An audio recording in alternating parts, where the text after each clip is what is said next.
intense stuff. You know, I always worry when people say to me, I love classical music, it's so relaxing. Not this passage. This tension is created in our development, which must be released by the recapitulation. So now I want you to prove to me that you know when we get to the recapitulation. We're going to start in the development, a little bit before where we just were, and when we get to the recapitulation, when it's exactly like the beginning, everyone stand. But I'm warning you right now, Beethoven has false starts. He's going to tease us. He's going to pretend that he's about to recapitulate. A false recapitulation.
Yes, thank you, thank you. Was it exactly the same as the exposition? No, it wasn't. And how was it different? Do we know? Chords, right. We had harmony. It wasn't just a unison. And the first time we only had the violins, violas, cellos, and basses, and clarinets playing. This time we had what? Everybody. Everybody was playing. And they're playing things that really are very stark harmonies. Listen to it again, the way it sounds at the very beginning in the exposition.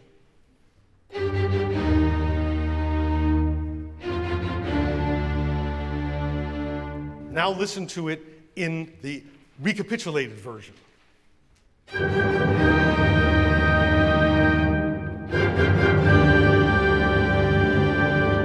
Listen to just the winds and the brass slowly.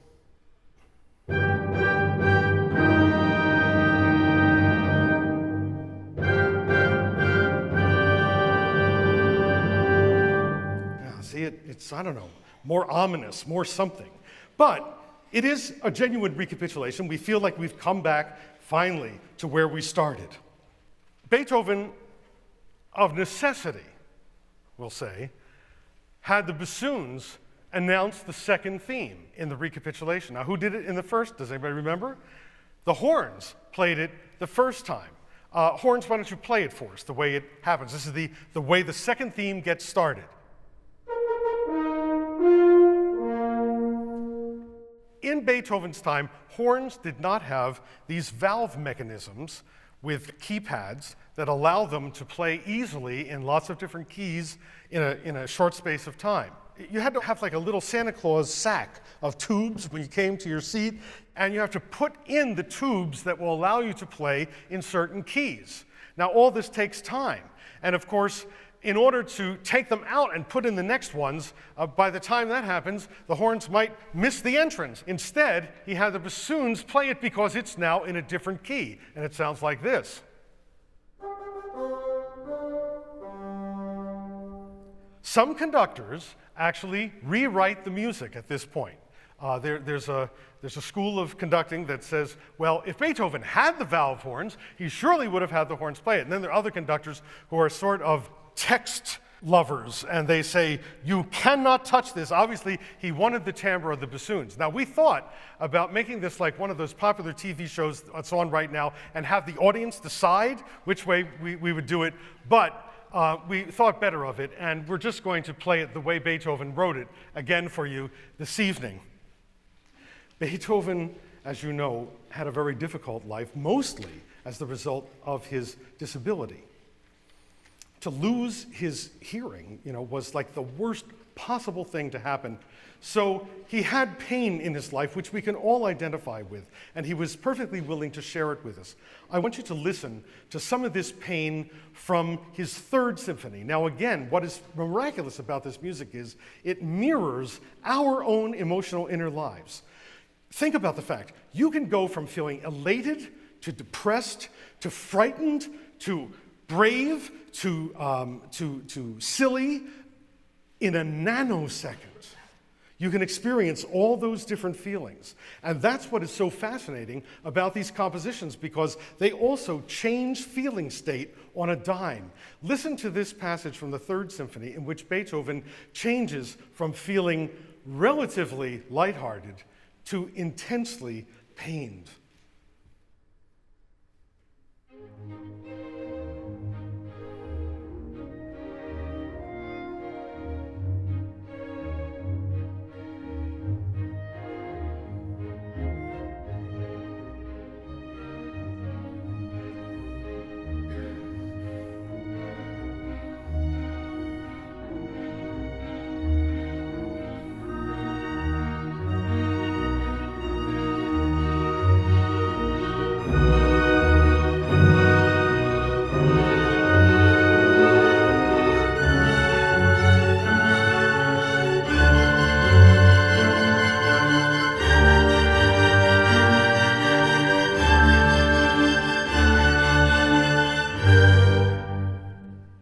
That is pain.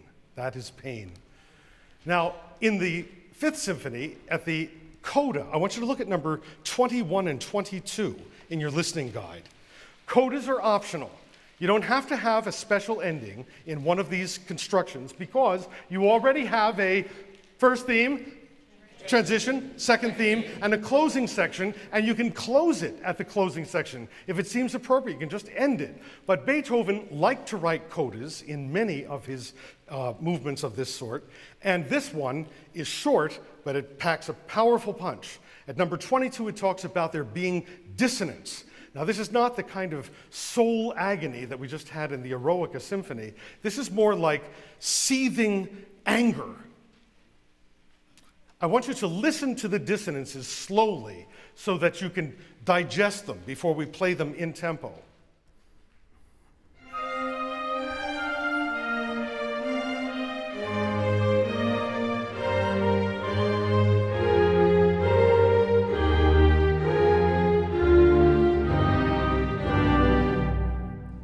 Now listen to them in tempo. They go by much faster, and you might miss them if you weren't attuned to it.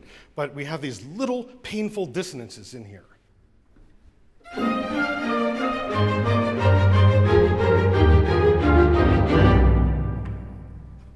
We wonder, why is Beethoven's music so compelling? Why is it among the favorite of the classical music repertoire? And I think it's because Beethoven just never would give up, no matter how bad things got. And we find this in his music. He wrote in a letter in 1802, which was already 6 years into his deafness, "Sometimes I have been driven by my desire to seek the company of other human beings, but what humiliation when someone standing beside me heard a flute afar off, and I heard nothing. Such experiences have brought me close to despair, and I came near to ending my own life. Only my art held me back, as it seemed impossible to leave this world until I had produced everything I feel it has been granted for me to achieve." If you want to follow your listening guide, you can as we play the first movement again. If not, you can just listen. And now, the first movement of Beethoven's Fifth Symphony again for you.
Funding for this Discovery concert has been made possible in part by Mary and Michael Johnston, Jean T. Bergdorf, Elizabeth and Frank Gump, Judy and Josh Weston, the Frank and Lydia Bergen Foundation, Glen Mead Investment and Wealth Management, Martha and Garnett Keith, the Geraldine R. Dodge Foundation, the Peter R. and Cynthia K. Kellogg Foundation, the Chubb Corporation, the New York Mercantile Exchange Charitable Foundation, Antonia Murata Brinton and Jervis Brinton, Judith Musicant and Hugh Clark, Wilma Nurse and David Blue, William K. Hengen, Jr., Linda and John Quinn. A complete list of funders is available upon request from American Public Television. Funding for the Discovery Orchestra is made possible in part by funds from the New Jersey State Council on the Arts, Department of State, a partner agency of the National Endowment for the Arts. Beethoven chose variation form as the recipe for his second movement. If you want to understand how it works, imagine that the first musical idea is a printed uppercase A. Now let me give you a moment to picture ways you could change or vary that.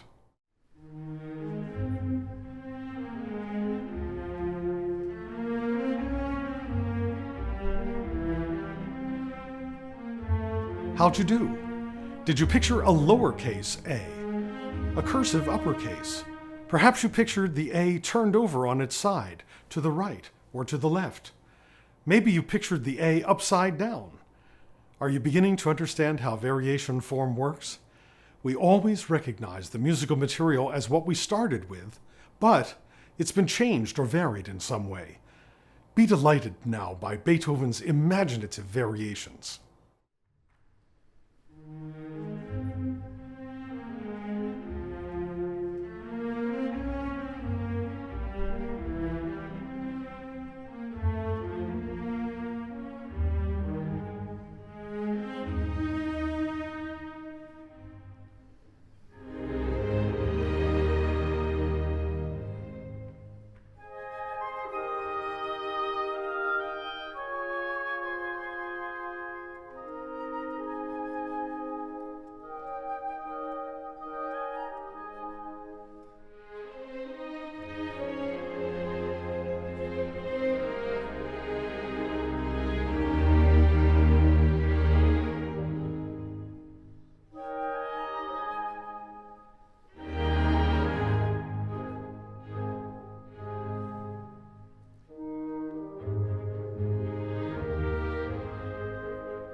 In the third movement, we hope that beyond any formal considerations, you will enjoy Beethoven's wonderful sense of humor.